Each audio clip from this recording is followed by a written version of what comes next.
Gorontalo menjadi sebuah daerah yang memiliki ekosistem laut yang unik. Seperti di perairan desa Botubarani Kabupaten Bone Bolango yang menjadi perlintasan hiu paus atau whale shark. Menariknya lagi, wisatawan bisa ketemu langsung hanya dengan jarak 20 meter saja dari bibir pantai. Jarak yang sangat dekat bukan? Tapi namanya juga hewan liar ya, jadi nggak bisa diprediksi kapan mereka mau datang. Sambil menunggu jejak hiu paus yang muncul ke permukaan, kami pun berbincang-bincang dengan warga sekitar terkait syarat-syarat bagi wisatawan jika mau ketemu dengan ikan raksasa ini. Bagaimana cara menjaganya? Kami sadari bahwa hiu paus ini dilindungi. Makanya kami selalu mengedukasi kepada para pengunjung, mohon jangan menyentuh hiu paus. Ini yang selalu kami edukasi kepada para pengunjung melalui mikrofon yang ada. Dan alhamdulillah juga dari pihak BPSPL Makassar telah melakukan salah satu tagging di di siripnya itu, dan taggingnya itu bisa connect ke internet. Jadi kita bisa melihat keberadaan dari hiu paus ini di mana. Saya pun langsung tak sabar ingin berjumpa dengan Shirley, sapaan bagi whale shark yang kerap muncul. Pertama-tama saya ingin merasakan sensasi berbeda di atas perahu transparan menuju ke tengah laut. Saya pun didampingi oleh satu pemandu yang akan mengarahkan kapal ke titik keberadaan whale shark. Jadi, dahulunya warga desa ini berprofesi sebagai nelayan. Tapi kehadiran hiu paus ini membawa angin sejuk bagi warga yang akhirnya sadar wisata dan beralih profesi sebagai pemandu, penyewa perahu, pendokumentasi, hingga berwirausaha. Wah, senang sekali rasanya saat hiu paus ini mulai mendekat. Ternyata hiu paus memiliki corak bintik yang berbeda-beda loh travelers. Menggemaskan ya melihat hiu paus ini makan dengan cara menyaring air laut. Makanannya yaitu plankton ataupun hewan-hewan kecil lainnya. Jadi untuk mempertahankan posisi ikan raksasa ini, guide sudah menyiapkan ikan nike yang dilempar ke arah mulut hiu paus. Tadi udah ketemu langsung sama Shirley pas pakai glass boat. Sekarang mau coba langsung snorkeling. Kita lihat ketemu nggak deketan sih, sekitar 4 meter dari Shirley. Seperti apa aslinya kalau dilihat dari laut. Kita turun dulu ke bawah. Yang dayungnya yang berat ya. Wah, ternyata saat berenang, panjang hiu paus yang datang ini hanya sekitar 4-5 meter. Jika dilihat dari ukurannya, hiu paus ini masih tergolong remaja.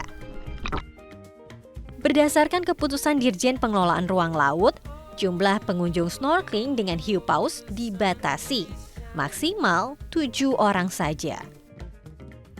Whale Shark Indonesia mencatat pada 2016, jumlah hiu paus yang melintas di Botubarani ada 17 ekor dan semuanya berjenis kelamin jantan. Regulasi demi regulasi tengah dipersiapkan berbagai pihak terkait daya dukung dan daya tampung wisata hiu paus, pengembangan metode monitoring, serta pendataan. Puas dan bahagia melihat langsung hiu paus yang jinak ini. Saya pun ingin menyelam di lokasi lainnya yang juga menjadi kawasan konservasi. Desa Olele terkenal bagi penyelam karena taman bawah lautnya memiliki koral yang langka dan hanya ada satu-satunya di dunia yang dapat ditemukan di Gorontalo. Desa Olele ini ternyata memiliki tempat konservasi terumbu karang. Lokasinya itu dia tuh, depan sisi kanan saya yang ada 2 pos. Di sana tidak ada yang boleh menyelam, hanya orang tertentu saja dan atas izin pemerintah. Kalau buat saya dan warga-warga lainnya, orang umum bolehnya menyelam di sisi sana tuh, sisi kiri saya di depan. Nanti saya akan coba menyelam di sana. Bagaimana terumbu karangnya, apakah cantik, apa saja ikan-ikan yang ada di bawah lautnya. Tapi saya akan nyebrang sedikit dulu dengan kapal atau perahu kayu yang ada di sini. Bersama dengan Bang Cecep dari Salvador Diving, saya akan coba menyelam di Olele. Saat ini visibility memang kurang terlalu bagus karena cuaca, ombak, dan arus. Kami pun menggunakan kapal kayu terbuka menuju titik lokasi diving. Jaraknya hanya sekitar 300 sampai 500 meter dari desa Olele bagian timur. Bahkan lokasinya pun masih berada di depan perumahan warga loh travelers. Bersama rekan-rekan penyelam, saya melakukan penyelaman di kedalaman sekitar 3-20 meter dengan ragam biota laut seperti ikan karang, beberapa jenis soft dan hard coral yang memanjakan mata. Wah, menyelam di Gorontalo, travelers bisa mendapatkan beberapa titik penyelaman loh. Yang pastinya tiap lokasi memiliki karakteristik tersendiri. Titik kedua penyelaman bernama Jin Cave. Pada kedalaman 20 meter, penyelam pun masih akan menemukan bunga karang yang langka, Salvador Dali.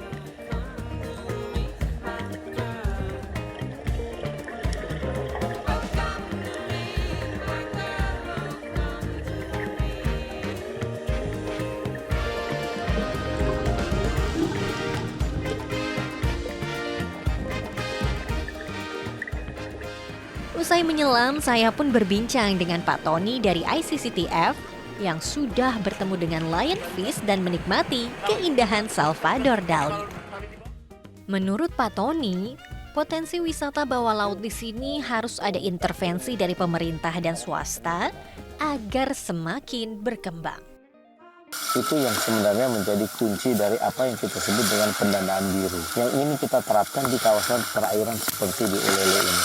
Hal tersebut bisa digunakan untuk meningkatkan infrastruktur tadi. Baik itu yang jalan, baik itu tempat turis untuk singgah, restoran, pemberdayaan masyarakat yang lebih bagus dalam bentuk misalnya pelatihan capacity building dan peraturan dan regulasi. Nah, oleh sebab itu yang menjadi hal penting kita harus buat semacam satu neraca sumber daya. Sejauh ini Pokmaswas menjaga perairan Olele dengan melarang nelayan untuk memancing di sekitar daerah zona pemanfaatan terbatas dan harus menggunakan alat yang ramah lingkungan. Inilah kekayaan alam Indonesia yang harus dijaga. Konservasi hanyalah sebuah upaya untuk melestarikan biota laut endemik, terumbu karang, hingga keindahan bawah laut Nusantara.